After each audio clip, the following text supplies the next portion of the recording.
আগামী শনিবারের মধ্যে পদত্যাগ করতে পারেন রাষ্ট্রপতি মোহাম্মদ শাহাবুদ্দিন। তবে তিনি পদত্যাগ করবেন কি করবেন না তা নিয়ে তাকেই প্রশ্ন করা উচিত বলে মন্তব্য করেছেন স্বরাষ্ট্রমন্ত্রী সালাউদ্দিন আহমেদ। তিনি আজ সচিবালয়ে সাংবাদিকদের প্রশ্নের জবাবে আরও জানান, শারীরিক অসুস্থতা বা অন্য কোনো কারণে রাষ্ট্রপতি চাইলে পদত্যাগ করতে পারেন। তবে বিষয়টি স্পিকারের এখতিয়ারভুক্ত বলেও উল্লেখ করেন তিনি। সরকারকে জানানোর কথা না, যদি মহামান্য রাষ্ট্রপতি স্বাস্থ্যগত কারণে হোক, যে কোনো কারণে হোক পদত্যাগ করতে চান, সেই অপশন তো ওনারা আছে। এখানে সরকারের পক্ষ থেকে কিছু বলা হয়নি, আমিও এগুলো পত্রিকায় শুনছি। আর তিনি যদি পদত্যাগ করতে চান, সাংবিধানিকভাবে সেটা মাননীয় স্পিকার বরাবর পদত্যাগপত্র দিতে হয়, এইটুকু নিয়ম আছে, জানি, এর বাইরে কিছু জানি। উদীয়মান অর্থনীতির জোট ব্রিক্সের পরবর্তী অধিবেশনে যোগ দিতে চিঠি পেয়েছে বাংলাদেশ। বিকেলে পররাষ্ট্র মন্ত্রণালয়ে সংবাদ সম্মেলনে এ তথ্য জানিয়েছেন প্রতিমন্ত্রী শামা ওবায়েদ। চিঠিটি ভারত থেকে প্রধানমন্ত্রীর দপ্তরে পাঠানো হয়েছে বলেও জানান তিনি। এ সময় ভারতের ছাত্র আন্দোলন নিয়ে পররাষ্ট্র প্রতিমন্ত্রী বলেন, দক্ষিণ এশিয়ার শান্তি ও স্থিতিশীলতা বজায় রাখতে এই সমস্যার দ্রুত সমাধান হওয়া প্রয়োজন।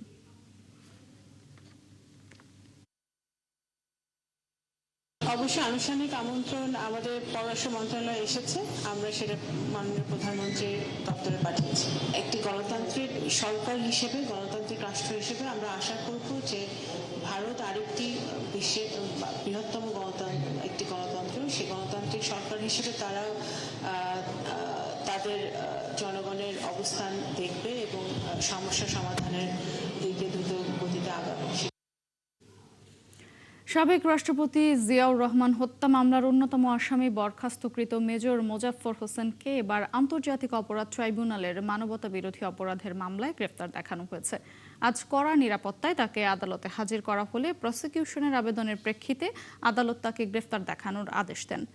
একই সঙ্গে তদন্ত সংস্থাকে 2 দিনের জিজ্ঞাসাবাদের অনুমতি দিয়েছে ট্রাইব্যুনাল। আরও জানাচ্ছেন সিফাত ফারুকী। দীর্ঘ ৪৫ বছর ছিলেন আত্মগোপনে, বদলেছেন নাম পরিচয়, পাল্টেছেন একের পর এক ঠিকানা। বছরের পর বছর ধরে নাম পরিচয় গোপন করে বিভিন্ন স্থানে পালিয়ে থেকেও শেষ রক্ষা হয়নি সাবেক রাষ্ট্রপতি জিয়াউর রহমানের খুনি সাবেক সেনা কর্মকর্তা মোজাফফরের। গত 15 জুলাই গ্রেফতার হওয়ার পর বৃহস্পতিবার তাকে কড়া নিরাপত্তায় হাজির করা হয় আন্তর্জাতিক অপরাধ ট্রাইব্যুনালে। সকাল 9টার দিকে মিলিটারি পুলিশের একটি মাইক্রোবাসে মোজাফফরকে আনা হয় আদালতে। এরপর দুপুর 1টার দিকে তোলা হয় এজলাসে। পরে প্রসিকিউশনের আবেদনের প্রেক্ষিতে শুনানি শেষে মানবতাবিরোধী অপরাধের মামলায় আনুষ্ঠানিকভাবে গ্রেফতার দেখানোর আদেশ দেন ট্রাইব্যুনাল। একই সাথে মামলার সুষ্ঠু তদন্তের স্বার্থে এবং নেপথ্য তথ্য উদ্ঘাটনে তাকে জিজ্ঞাসাবাদের জন্য ট্রাইব্যুনালের তদন্ত সংস্থাকে 2 দিনের অনুমতি দেন আদালত। মাননীয় ট্রাইব্যুনাল তাকে 2 দিন জিজ্ঞাসাবাদের জন্য আমাদেরকে অনুমতি দিয়েছেন। উনি একজন পলাতক খুনি হওয়া সত্ত্বেও অনেক পার্শ্ববর্তী দেশের সাথে তার যাতায়াত, বাংলাদেশ সরকারের সাথে তার ঘনিষ্ঠতা, সংশ্লিষ্টতা, কথোপকথন এবং জুলাই আন্দোলনে এই যে মানবতা বিরোধী অপরাধ সংগঠিত হলো, সেখানে অনেক পরিকল্পনা তিনি বাস্তবায়নের সাথে জড়িত। প্রসিকিউশনের দাবি, শুধু জিয়া হত্যাই নয়, গত 16 বছর আওয়ামী লীগের সাথে সম্পৃক্ততা সহ জুলাইয়ে মানবতা বিরোধী অপরাধের ষড়যন্ত্রে যুক্ত ছিলেন মোজাফফর। বাংলাদেশের টেলিফোন ব্যবহার করে বিভিন্ন কর্মকর্তাদের সাথে তিনি যোগাযোগ রাখেন। অভিজাত এলাকায় তিনি বসবাস করেন। সেখানে সরকারের যদি প্রশ্রয় না থাকে, সংশ্লিষ্টতা না থাকে, তাহলে সরকারের এইসব ঊর্ধ্বতন কর্মকর্তাদের সাথে তিনি কি করে সম্পর্ক রাখেন? চিফ প্রসিকিউটর বলেন, তদন্ত সংস্থা তাদের সুবিধামতো সময়ে মোজাফফরকে জিজ্ঞাসাবাদ করবে। জিজ্ঞাসাবাদ শেষে পরবর্তী আইনি ব্যবস্থা নেওয়া হবে বলেও জানান তিনি। সেই জিজ্ঞাসাবাদের পরে প্রাপ্ত তথ্যের ভিত্তিতে আমাদের প্রয়োজনীয় পরবর্তী কার্যক্রম গ্রহণ করা হবে। সিফাত ফারুকী, ৭১, ঢাকা। সাতক্ষীরা 4 আসনের সংসদ সদস্য গাজী নজরুল ইসলামকে তার দল জামায়াতে ইসলামী বহিষ্কার করলেও এখনই সংসদ সদস্য পদ বাতিল হচ্ছে না বলে জানিয়েছেন নির্বাচন কমিশন।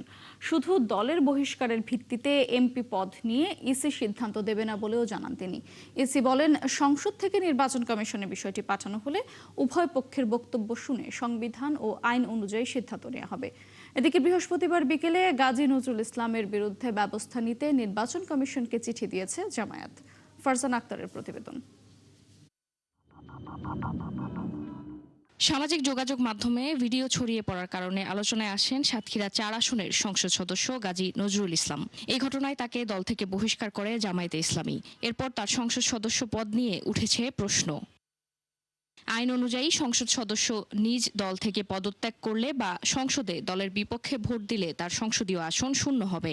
আমাদের একটা হয়েছে নির্বাচন কমিশন বলছে জামায়াত থেকে ইসিকে চিঠি দিলে কমিশনের করণীয় কিছু নেই। এছাড়া রাজনৈতিক দল থেকে বহিষ্কার করলে এমপি পদ যাওয়ারও সুযোগ নেই। দুটো জিনিস আছে, উনি যদি দলের থেকে পদত্যাগ করে বা এখানে আইনে বলা আছে দলের থেকে পদত্যাগ করা, এখন উনি পদত্যাগ করেন নাই, ওনাকে এক্সপেল করছে।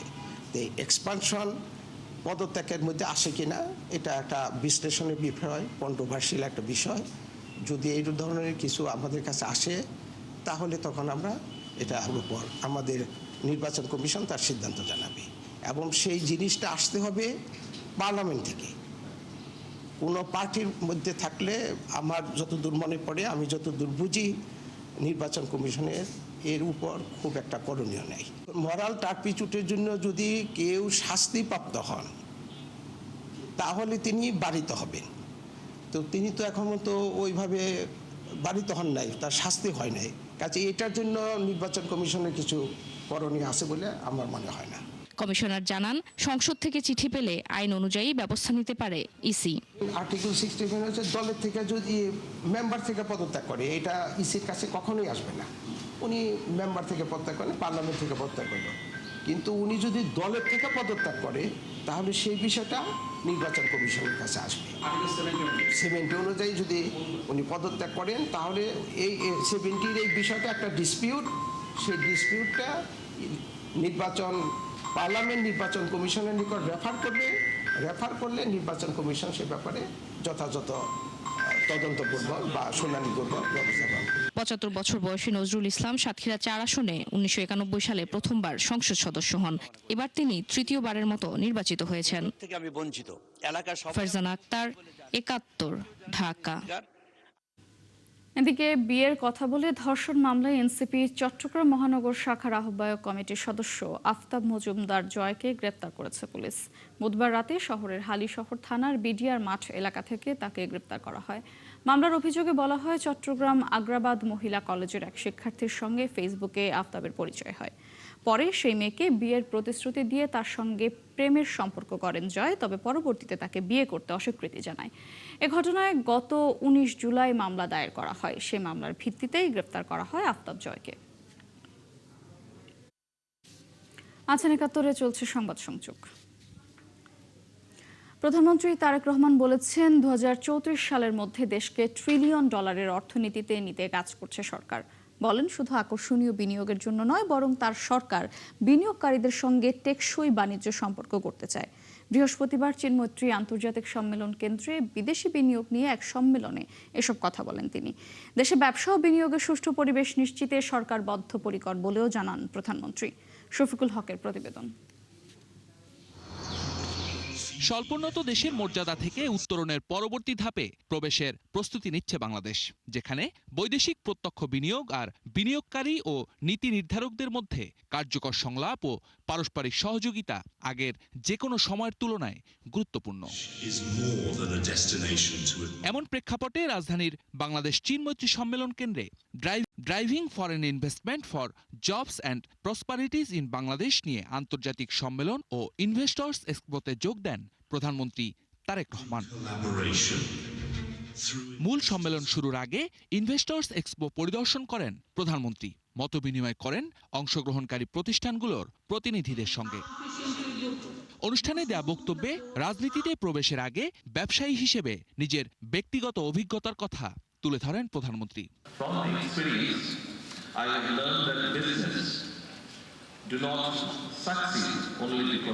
আমার অভিজ্ঞতা থেকে আমি শিখেছি যে শুধুমাত্র উদ্যোক্তার যোগ্যতা বা রাজনৈতিক প্রতিশ্রুতির কারণে ব্যবসা সফল হয় না। প্রবৃদ্ধি সমর্থনকারী সরকারি নীতির কারণেও এটি আংশিকভাবে সফল হয়। বিনিয়োগকারী স্থানীয় উদ্যোক্তা কিংবা বিদেশি যেই হন না কেন, সরকার তার পাশে থাকবে বলেও প্রতিশ্রুতি দেন তারেক রহমান। দূরদর্শী বিএনপি সরকার চায় আপনাদের কোম্পানিগুলো বাংলাদেশে বিনিয়োগ সম্প্রসারণ করুক। আপনি স্থানীয় উদ্যোক্তা হন আর বিদেশি বিনিয়োগকারী। যখন আপনি বাংলাদেশে বিনিয়োগ করবেন, আমাদের সরকারও তার সময়, সমর্থন এবং নীতির মাধ্যমে আপনার উপর বিনিয়োগ করবে। ইনশাআল্লাহ এই প্রতিশ্রুতি আমরা রক্ষা করব।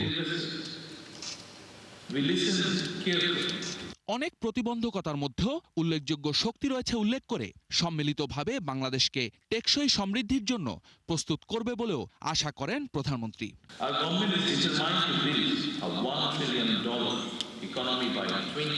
আমাদের লক্ষ্য হলো একটি নিয়মভিত্তিক বিশ্বব্যাপী সংযুক্ত এবং বেসরকারি খাতচালিত অর্থনীতি গড়ে তোলা। আমাদের নির্বাচনী ইশতেহার অর্থনৈতিক রূপান্তরের জন্য একটি সুস্পষ্ট রূপরেখা প্রদান করে। আমাদের সরকার 2034 সালের মধ্যে $1 ট্রিলিয়ন অর্থনীতি গড়তে দৃঢ় প্রতিজ্ঞ। এ সময় একটি সমৃদ্ধ বাংলাদেশ গড়তে এখানে বিনিয়োগকারীদের বিনিয়োগের জন্য স্বাগত জানান সরকার প্রধান। সকলকে বাংলাদেশে বিনিয়োগ করতে এবং সমৃদ্ধি লাভ করতে স্বাগত জানাই। আসুন আমরা একসাথে বেড়ে উঠি, কর্মসংস্থান সৃষ্টি করি এবং বাংলাদেশকে নতুন রূপ দিই। আসুন আমরা একটি সমৃদ্ধ ও বিশ্বব্যাপী সংযুক্ত বাংলাদেশ গড়ার অংশীদার হই। শফিকুল হক, একাত্তর, ঢাকা। বেশিরভাগ চিকিৎসক শহরমুখী হওয়ায় গ্রামের মানুষ সেবা পাচ্ছে না বলে মন্তব্য করেছেন জিয়াউর রহমান ফাউন্ডেশনের vice president doctor Zubaidur Rahman. দেশে প্রতি 1200 রোগীর বিপরীতে চিকিৎসক আছে একজন, আর 1100 রোগীকে সেবা দিতে রয়েছেন একজন নার্স। এমন বাস্তবতার উন্নতির জন্য সকলকে এগিয়ে আসার আহ্বান জানিয়েছেন তিনি। সকালে রাজধানীর হলি ফ্যামিলি রেড ক্রিসেন্ট মেডিকেল কলেজের কৃতি শিক্ষার্থী সম্মাননা অনুষ্ঠানে ডক্টর জুবাইদা এসব কথা বলেন। ভাস্কর ভাদুরীর প্রতিবেদন। হলি ফ্যামিলি রেড ক্রিসেন্ট হাসপাতালের কৃতি শিক্ষার্থীদের সম্মাননা অনুষ্ঠান। কৃতি শিক্ষার্থীদের উদ্বুদ্ধ করতে অনুষ্ঠানে উপস্থিত ছিলেন জিয়াউর রহমান ফাউন্ডেশনের vice chairman doctor Zubaida Rahman. অতঃপর তিনি তোমাকে আশ্রয় দিয়েছেন। অনুষ্ঠানে বিভিন্ন অতিথির বক্তব্যে উঠে আসে স্বাস্থ্য খাতের নানা সমস্যার বিষয়, যা সমাধানে বিভিন্ন দাবি দাওয়া তুলে ধরেন সংশ্লিষ্টরা। প্রাইভেট হসপিটালগুলো কিন্তু সরকারি হাসপাতালের চেয়ে অনেক ক্ষেত্রে সফলতা দেখাচ্ছে। আয়োজনে ডক্টর জুবাইদা বলেন, বাংলাদেশের প্রত্যন্ত অঞ্চলের মানুষ এখনো পর্যাপ্ত চিকিৎসা থেকে বঞ্চিত হচ্ছে। বাংলাদেশে চিকিৎসক ও রোগীর অনুপাত 0.83 বনাম 1000, অর্থাৎ প্রতি একজন ডাক্তারকে দেখতে হয় 1200 থেকে 18 জন অসুস্থ দেশবাসীকে। গ্রামাঞ্চলে এই অনুপাত আরো ভিন্নতর। এই পরিস্থিতি হয়তো পরিবর্তন সম্ভব যদি আমরা শিক্ষা জীবন থেকেই দেশ সেবার সংকল্পে দৃঢ়ভাবে প্রতিজ্ঞাবদ্ধ হই। ডাক্তার জুবাইদা রহমানের বক্তব্যে উঠে আসে চিকিৎসকদের গ্রামে না যাওয়ার প্রবণতার বিষয়টি। সরকারি চিকিৎসকদের অনুপাত প্রতি 6500 জনের জন্য মাত্র একজন চিকিৎসক। সেই জন্যই চিকিৎসা এখনো দারিদ্র্যের অন্যতম কারণ। আপনাদের দিকেই তাকিয়ে আছে বাংলাদেশ। আপনারা নিশ্চয়ই মেধা, শ্রম, অধ্যবসায় ও দেশপ্রেম এ উদ্বুদ্ধ হয়ে গড়ে তুলবেন সকলের কাঙ্ক্ষিত চিকিৎসা ব্যবস্থা ইনশাআল্লাহ।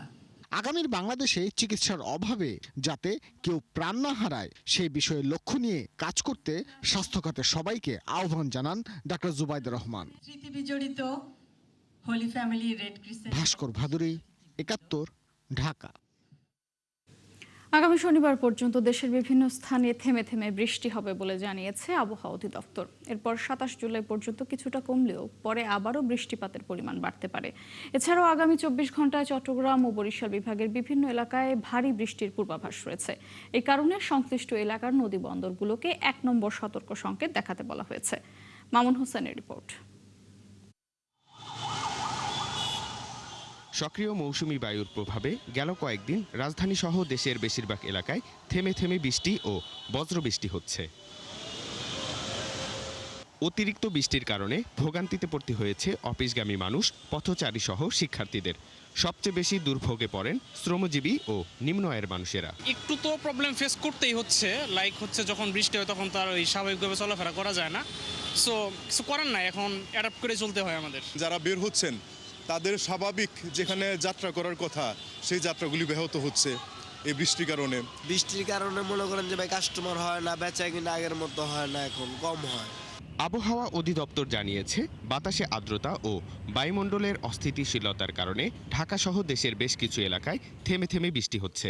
আগামী 25 জুলাই পর্যন্ত এই বৃষ্টিপাত অব্যাহত থাকতে পারে। 23, 24, 25 তারিখ পর্যন্ত এই বৃষ্টিপাতের তীব্রতা থাকবে। মোটামুটি সারা বাংলাদেশেই থেমে থেমে বৃষ্টিপাত সংঘটিত হবে।